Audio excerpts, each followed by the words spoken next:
something to supplement. The percentage of cases sent back to the lower courts, many of them were rejected in the end. In fact, 84% of such cases were rejected for reconsideration in the end. I have some additional information. In view of the fact that sometimes judges would apply to be transferred to other offices or to other regions, as a result, people's right to litigation may be impacted adversely. So after the Judges Act was passed last year, there is a provision in it saying that if the judge is handling a serious or high-profile case, he or she cannot apply for transfer until the case is completed. Hopefully, this will bring complex cases to a conclusion sooner.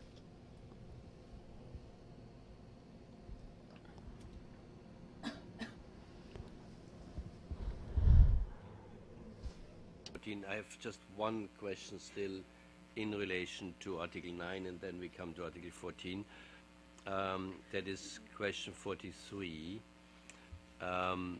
You remember we talked about habeas corpus in relation to Article 38 of the Immigration Act. But the shadow report also alleges that various other administrative detention regimes, the Act of Punishment of the Armed Forces, the Communicable Disease Control Act and others, also would violate the right to habeas corpus because it takes too long until one can reach the courts. Now, we received your replies in paragraphs 118 to 120.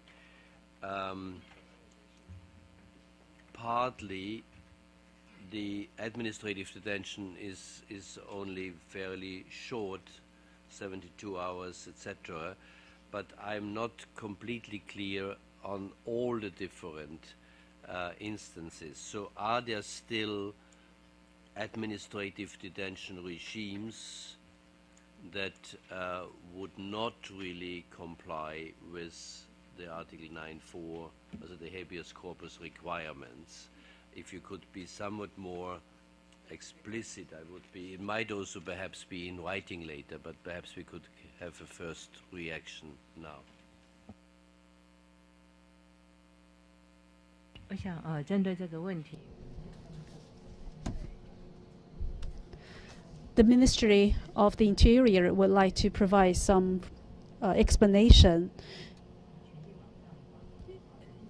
According to Article 56 of the Protection of Children and Youth Welfare and Rights Act and Child and Youth Sexual Transaction Prevention Act, we do have the placement arrangement, which aims to prevent children and youth from further harm. So we have to think about what protection we can provide to children and youth in emergencies. That's why the emergency placement lasts only 72 hours. However, after evaluation by professionals, if the length of the placement has to be extended, we would seek approval from the court first. As for children and youth found to be engaged in sexual transactions, or children and youth who are suspected to have been engaged in sexual transactions, again, the 72-hour placement will be arranged. We believe this arrangement is to protect them from further or greater harm. And this arrangement is in keeping with Article 19 of the CRC. As for other types of placement, the isolation of patients with communicable diseases is one example. According to the Communicable Disease Control Act, indeed, we would have such placement arrangement. However, remedies are available to these patients. As for the military, in the past, the officers, high-ranking officers, would make such decisions as to detention arbitrarily, but then we have revised related laws to prevent that from happening again. Maybe the other departments or ministry would like to say something. Maybe the Ministry of Defense. The Ministry of National Defense. In terms of confinement, indeed, as you just heard, we proposed to revise the existing criminal punishment act of punishment of armed forces. Our proposal was to set up a disciplinary court in the military. However, there were not sufficient resources in place.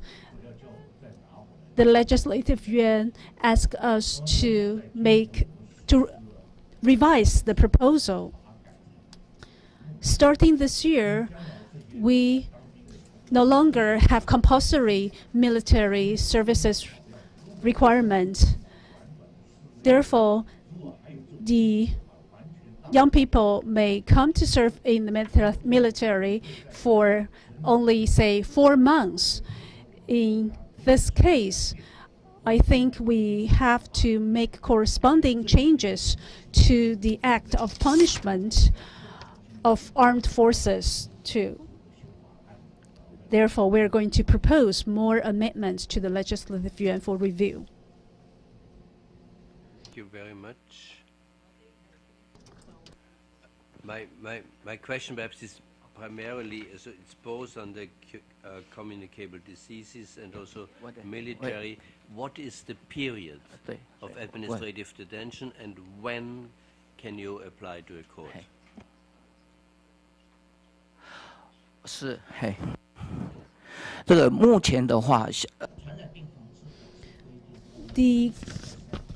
According to the Communicable Disease Control Act, by the time we isolate the patients, we have to inform the patient and his family members, and then within 7 days, we have to complete the written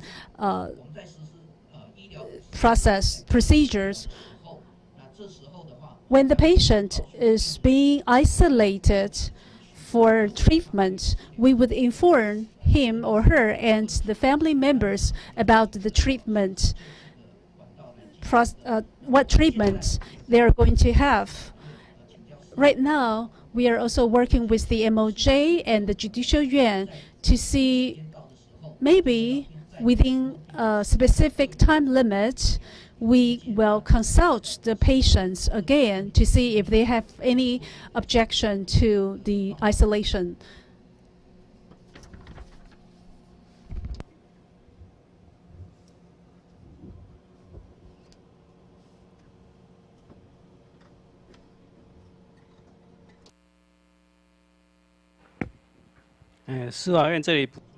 I'm from Judicial Yuan. Well, on this Communicable Disease Control Act, there was a JY interpretation 690 that it says improvement has to be made when it comes to isolation procedures. So there was some improvement made following that interpretation.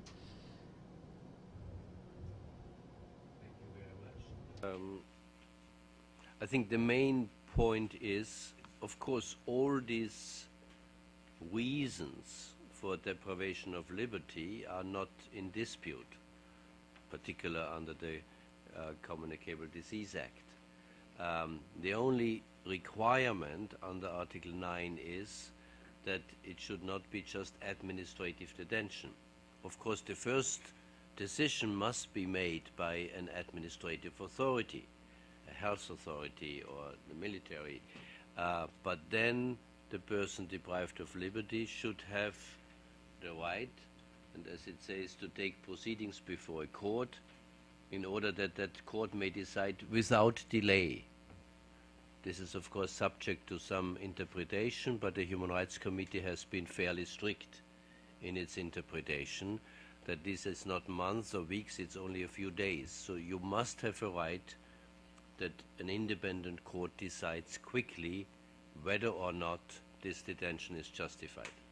So that applies to all forms of administrative detention, and I think that needs to be taken into account when you are revising the respective laws. Asma. And of course, please. I think I would like to hear a little bit more on administrative detention of children. I mean, what do you mean by protecting them? Protecting them from what? And how many children to this day have, today, for example, in 2013, were administratively detained, and for what offenses? Because you can administratively detain someone if you are expecting further mischief. So what is it that you detain children under administrative detention? And perhaps also which age?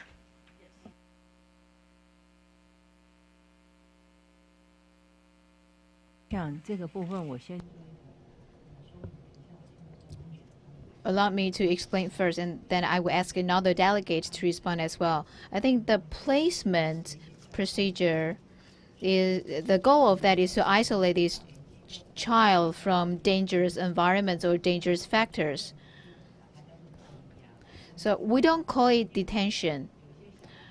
From the perspective of the welfare of children and youth, we call it protection, not detention. For example, this kid is being harmed in his or her family, then we need to take this kid away from the family. So I think that there's a different goal here. We take this child away because we want to protect him. And as for numbers, I think maybe my colleague from the Bureau of Children's Affairs can respond. Okay, I would like to supplement the answer. If children are abused, neglected, or treated improperly, based on our Children and Youth Welfare Act, we use emergent placement to help protect these children, because if we don't use immediate placement, these children will be exposed to danger. But we have following measures that will apply after these children are placed. So usually, the social workers have to make evaluation first. They have to evaluate whether a foster family is needed, and if there's no foster family, then the children will be placed in our placement system. What is the age?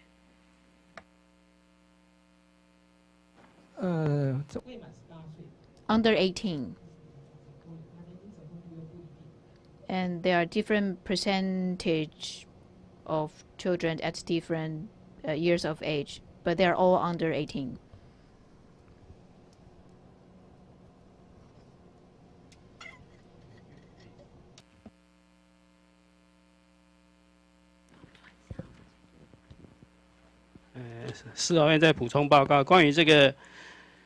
I'm from Judicial Yuan.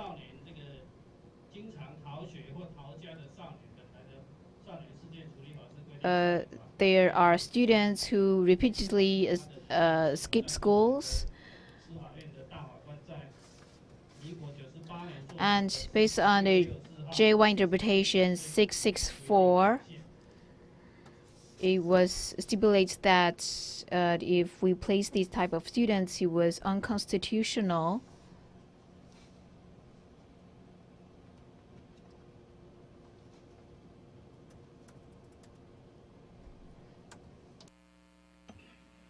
Thank you.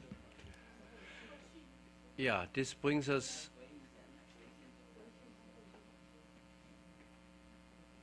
Yes, please. 针对 As for children or youth repeatedly run away from home or school after JY interpretation 664, so in practice, we no longer place these children or students. And the past practice of taking these children or youth into juvenile protection centers, it is no longer in practice following the interpretation 664. Thank you very much for this additional information. That concludes the discussion on Article 9, unless I see anything from my colleagues. And as I said at the beginning, we are now jumping to Article 14, and I give the floor to Professor Cohen on the various questions that were raised also in our list of issues. Please. I think it's not much of a jump because it's a continuous concern for the administration of criminal justice and its relation to the ICCPR, which has very good regulations of it. I want to say, first of all, I know Taiwan's story in arriving at independence for the judiciary, and I think to a lesser extent, but significant for the prosecution, is a great story. The changes that were made here in the 1990s, as you shifted from authoritarian dictatorship to democratic rule, were truly impressive, and many judges and prosecutors risked their careers in asserting independence. That story hasn't been totally written up yet, but it should be. Secondly, I'm impressed by the last year and a half of action with respect to the status of the judiciary, the enactment in 2011 of the Judges Act and the construction of the Judicial Evaluation Committee, the Court of the Judiciary, the Code of Conduct for Judges. This is all very impressive and very recent, and testimony to progress. I very much appreciate the extended explanation to question 50. And of course, many of us will be eager to see how these new rules and institutions work in practice. Your experience is very fresh here, and I don't think, given the newness of it and the time available, we should linger on it. As we look at the other questions, we've talked about the delay in criminal proceedings.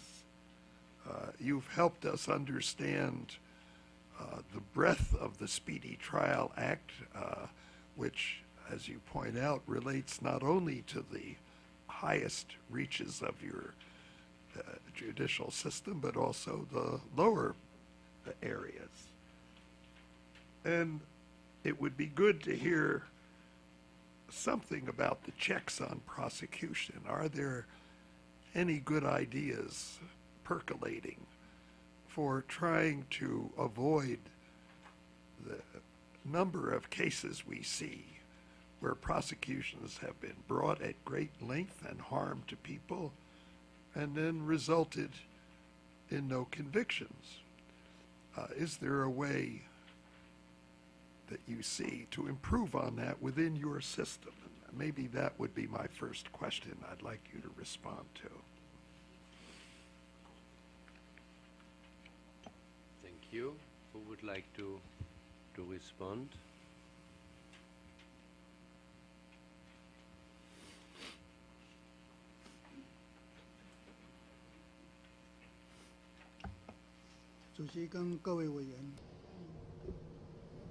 About the question raised by Professor Cohen on, well, abuse of prosecutors' power. Well, in addition to our written reply, I want to add that if there are, we ask the prosecutors only prosecute cases that is with sufficient evidence and that is very likely to end up with a guilty verdict. And the prosecution rate, successful prosecution rate, has reached 96% already. So the abuse of prosecution is not common right now.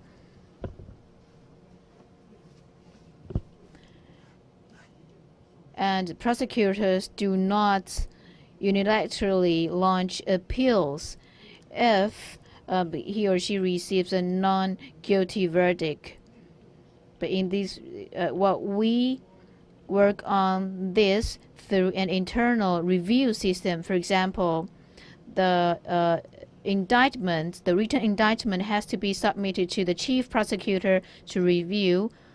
Then the general prosecutor has to review that after the chief prosecutor. So after the two gatekeepers both think this case is a case that is very likely to be convicted, then the prosecutor will continue with the case and look for evidence to support the case. So I think this procedure will also prevent prosecutors from abusing their power to indict. Now, MOJ now asks prosecutors to be very detailed in looking for evidence. We encourage the prosecutors to prosecute cases that are with the highest likelihood of being convicted. So we want to improve the protection of human rights by increasing the conviction rates, successful conviction rates. So in administrative measures that govern prosecutors, there are these types of regulations to ask prosecutors to be cautious before they are going to indict. And if there's a case of abuse of the power to indict, these prosecutors will be very likely evaluated. On question LI 50, we have said that we now have Judges Act already, and I think our delegates from Judicial Yuan can supplement that answer. We have a Judges Review Panel that is established under Judges Act, and so far 2 judges have received administrative punishments under this panel. And there are the other 3 cases which are in the process of review. And if the cases turn out to be very serious one, then they may lose their positions as prosecutors, as punishment. And if Judicial Yuan discovers that prosecutors are similarly abusing their power, then we can launch a review process to review prosecutors and judges And the prosecutors and judges can use ex officio courts to petition for remedies. So there's a checks and balance mechanism there. On number 50, the measures that are taken to ensure the impartiality of the judiciary. On this topic, well, before Judges Act, the judiciary already had a review system. And after the Judges Act was enacted, we set up a code of conduct for judges, and we refer the ABA Act and the Bangalore standard at the UN to guarantee the impartiality of our judiciary. Judges Act clearly stipulates that during judges' term, they are not to participate in any political party's event. So this is part of the very clear provision in Judges Act. Judges can't take part in party politics, of course, is commendable, but that's not the real question. The question is, to what extent does a judge's political ideology, even if he never votes or goes to a party meeting, to what extent does a judge's ideology influence his decision? You had this infamous example of the beginning of the first trial of Chen Shui-bian, where you had a judge in charge who said he should be released pending prosecution. And immediately that judge disappeared from the case, and you put other people on it, and then they decided Chen Shui-bian should be detained. Now, if that's not accurate, please correct it, but it makes me wonder what happened to that first judge. Why was he replaced? And that leads to the broader systemic question we're interested in of, have you made public now the means by which you assign judges to cases, both at the trial initial instance, at the second instance? Do we now have made public so people know before the case how judges are selected and who they are? I think you lost hugely on your reputation when you made this change after the first judge let Chen Shui-bian out. Maybe he made it for the wrong reason, I don't know. But it raised a very serious question about the operation of your district court. That's a black eye you've suffered. And I think later you corrected it in terms of later process of this prosecution. But that made you look very bad. And the prosecutors had their own problems at the beginning of that case. When the prosecutors had a party to celebrate Law Day, and the Minister of Justice herself was there, and you made fun ridiculing the person you're prosecuting, that's a terrible black eye. And it raises question of, was anybody disciplined from that? I thought the Minister of Justice should have resigned instead of saying, oh, well, boys will be boys. So these are serious black eyes you inflicted on yourself. They're plaguing you to this day. So it makes this subject of the discipline observed by prosecutors and judges very important. So I'm interested in this subject. I know you've made progress. I like what you've done in the last year and a half, but there are other questions too. Corruption. I think you've made huge progress on dealing with corruption of the prosecutors and judges. I don't know enough about the actual situation today, but compared to the past, you've made a lot of progress. Every system has this problem. American courts, as you know, there's a big difference between the state and federal courts, and it's a constant challenge in the state courts. politics and law, corruption and adjudication. So anything you can tell me about that would be helpful. The court assignment seems to me a very big question.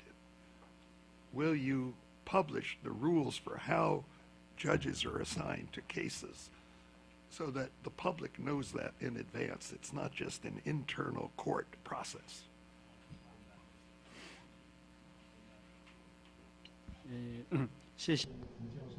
Thank you, Professor Cohen. In terms of the selection of judges for different cases, we do have a specific guideline which is sort of an internal administrative guidelines. We have a computer program to distribute the cases among different judges. Of course, there are special cases such as the Chen Shui-bian's case. For example, if the distribution of cases is determined by the computer program system, sometimes the judge dedicated to preside over the case on a particular day may have other prior engagement, and they would have to ask for leave.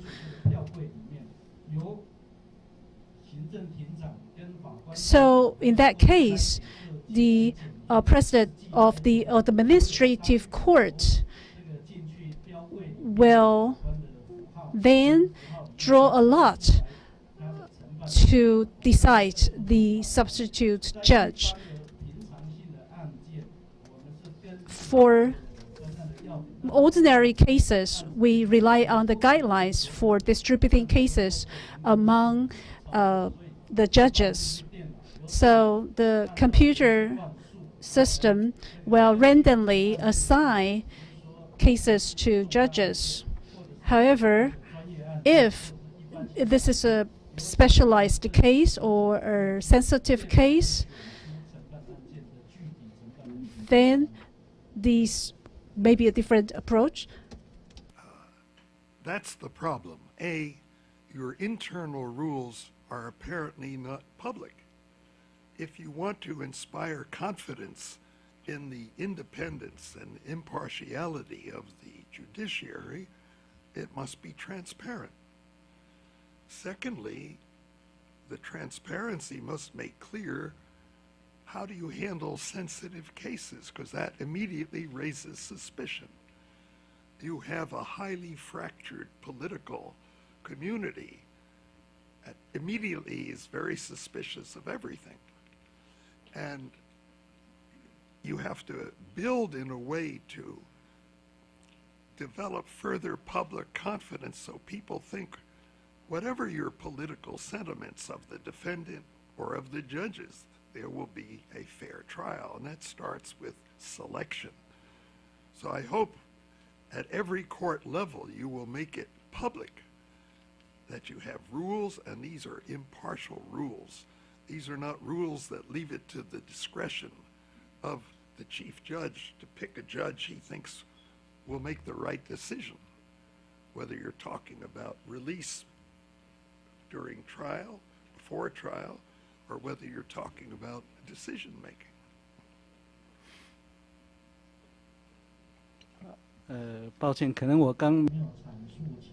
Maybe I didn't make myself clear. I'm not saying that the president of the I'm not saying that the president of the court will decide who is assigned which case. Oh, I'm saying that the president of the court will oversee the process of distributing cases. Therefore, there will be the president of the court or a representative of the judges or a friend from the media will be there to witness and verify the process of assigning cases to judges. As for the case you referred to a while ago, in practice, usually we would want to combine a subsequent case with its prior case. Therefore, it is up to the president of the court to make the decision about the judge to take care of the case. And that is why controversy arose.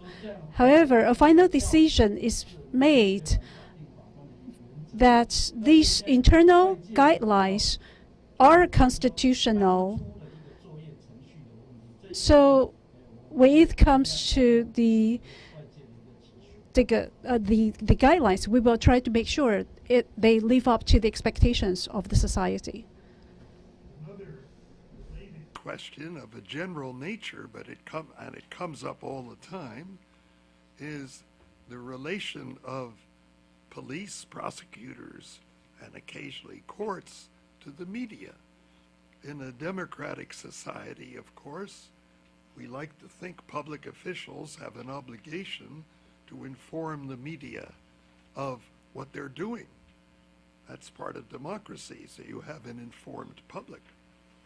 On the other hand, it's very easy for officials to abuse their power and discretion by secretly leaking information that's very damaging to individuals being investigated.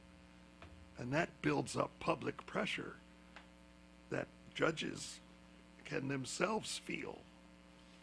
So you have this tension between two conflicting needs of a democratic society. But I must say, I'm disturbed by the many media reports on television, in the newspapers, whatever, of things that can only come from officials handling the case who are under an obligation to keep what they're doing secret until a certain point. So it seemed to me you need more attention to the relation between the administration of justice and the media to have a balanced philosophy, but then to have a system of transparent rules that are consistently enforced. Otherwise, you make a mockery of justice, and we all live by our reputation. So I don't know what progress you're making toward meeting that problem.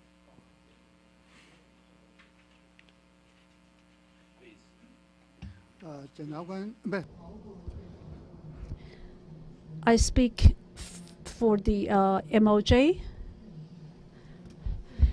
The MOJ cannot interfere the political ideology of prosecutors or judges, but we would demand them to be impartial when they perform their duties. If they allow their ideology to influence their performance of duty, then we will take necessary action in the evaluation process. Professor Cohen said that prosecutors celebrated the prosecution of Chen Shui-bian. I think it's a misunderstanding. January 11th is the Justice Day celebrated in Taiwan. So there were some celebration activities organized customarily on that day. And one young prosecutor staged the performance involving the arrest of a drug dealer, and the one who played the drug dealer just raised his hand with shackles put on his hands. And this picture was printed by media, broadcast by electronic media too. Of course, we told the prosecutor not to do something improper like this again. So since then, on the January 11th, we no longer organized such performance celebration on that January 11th. We organized seminars and symposiums instead since then. I was there on that occasion, so that's the situation I know very well. And of course, no ideology should interfere in the duties performed by prosecutors and judges.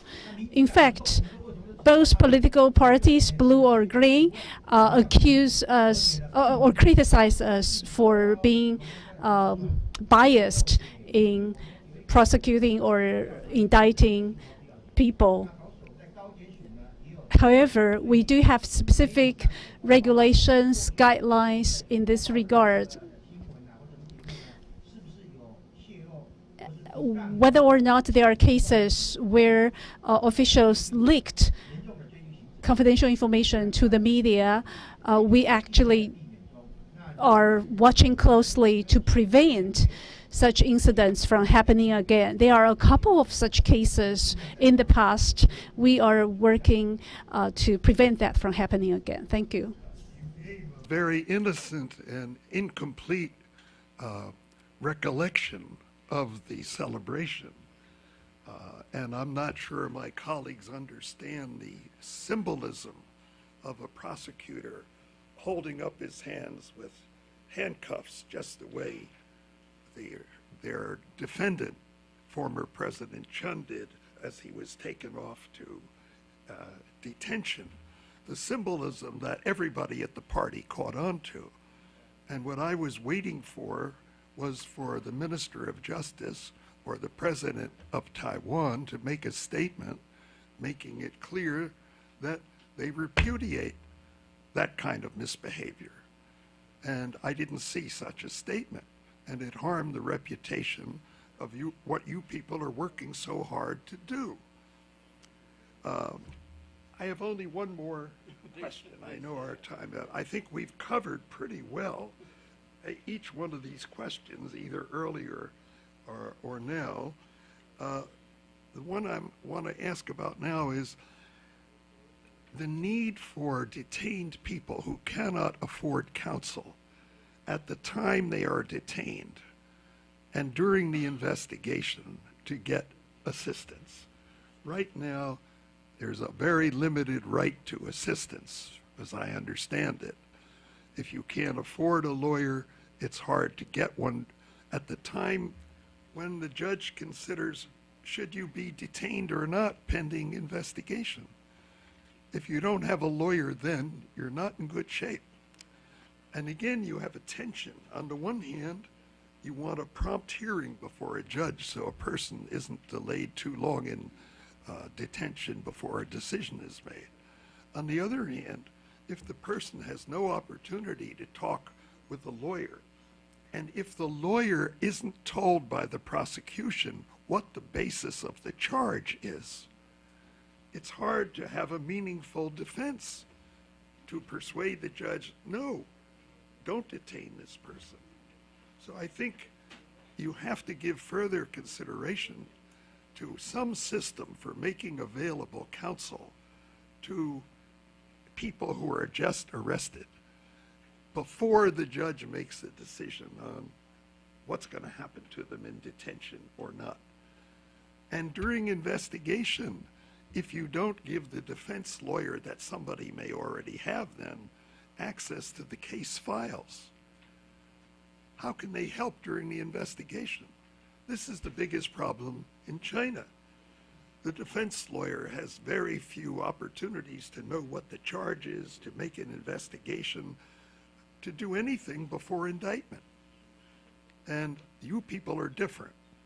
And I think to further show that difference, you have to solve the problem of counsel during the first most important part of the criminal process, when somebody is arrested, before the hearing on whether they're going to be detained, and while the investigation is going on. But if there's something underway here, it would be good to know about it. But I hope that you're going to give more attention to this. Please. Oh. I'm from MOJ. Allow me to respond.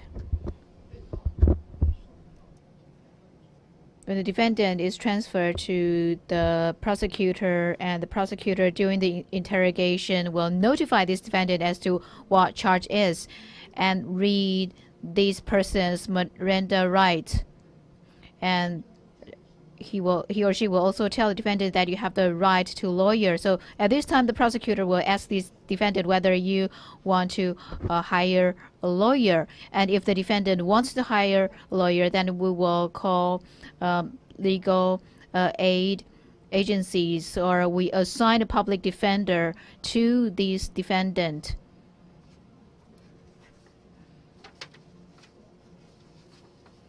In fact, prosecutors follow the regulations stipulated in the criminal procedures laws to protect the rights of the defendants. So I think there are no problems in that regard. Thank you. There are no problems. Why do the NGOs and the lawyers involved complain about it? We're talking about practice, not what the rules are said to be. Why do people complain about it? They're just making it up?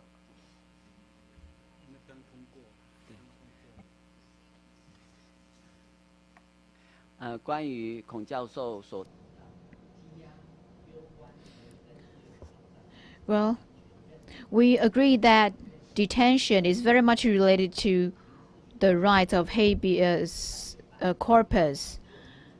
But in the revision of the criminal procedure law, it stipulates that if the prosecutors petition to detain these defendants and this defendant does not have a lawyer, then the judges have the obligation to assign a lawyer or to help find a lawyer. And during interrogation, the defendant can freely meet with the lawyer to understand why this defendant is being charged. And in this process, the judges should provide enough information so that the defense lawyer knows on what charge this defendant is brought to the judicial process.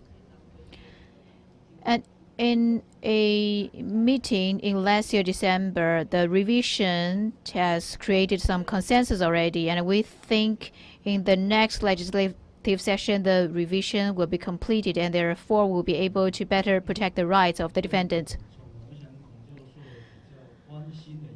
I think Professor Cohen attaches great importance to the practice and to protect the rights of the defendant in proceedings. And the judicial yuan, well, a legal aid law was passed and a foundation was established. A foundation of legal aid was established.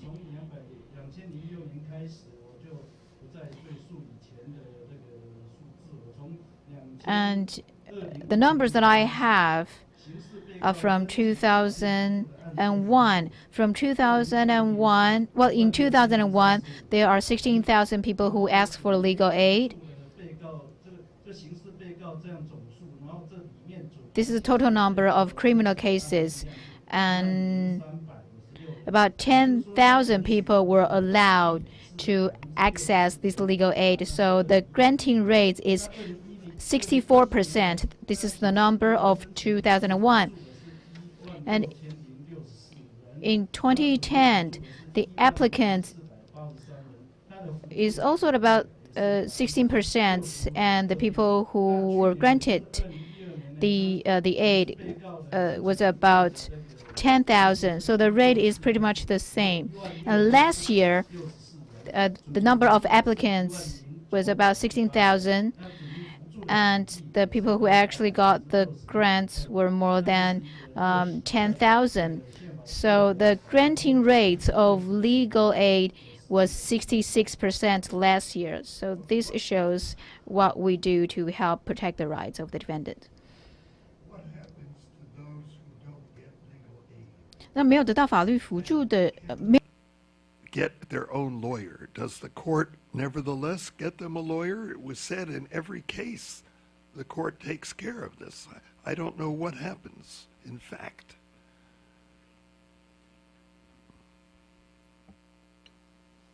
If the application was granted, well, the foundation itself has a review panel.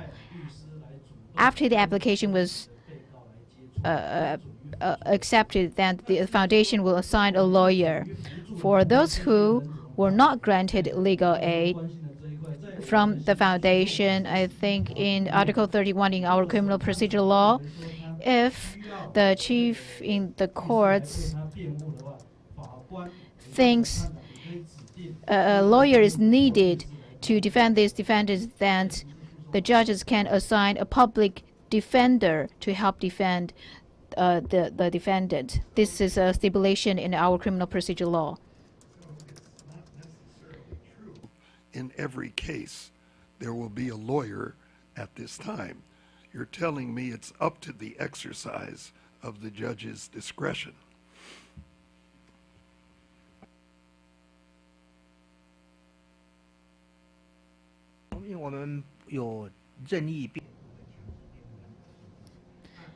We have justice defense and compulsory defense because there are different types of crimes. There are serious crimes, and there are crimes that involve indigenous people with mental disabilities. And to protect the defendants, about 4 to 5 years ago, MOJ started work with the National Agency of Police.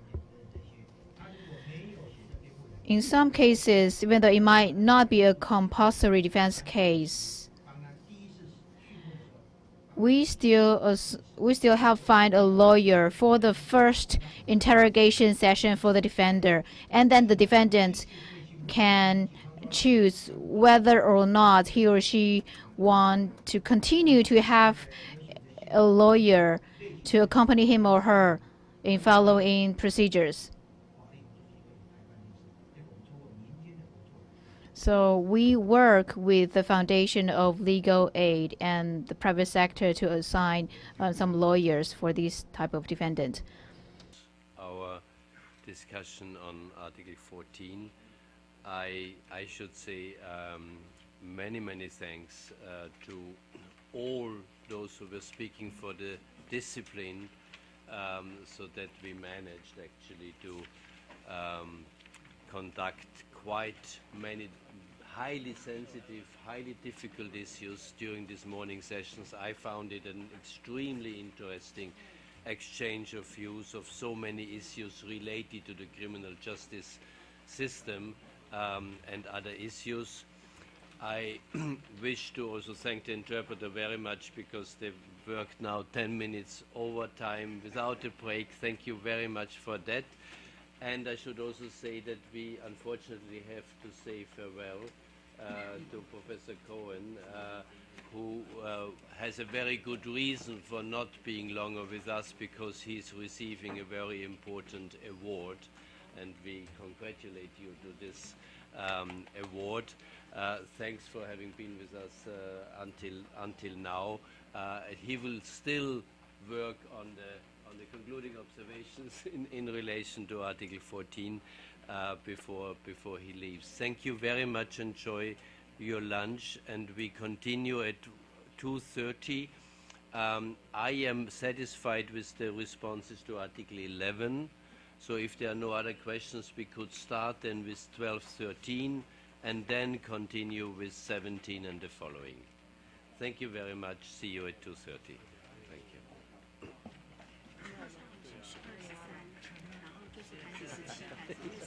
议事组报告，议事组报告。上午未讨论完的条文，下午会继续讨论。请原本预定出席的政府机关的长官要继续出席，谢谢。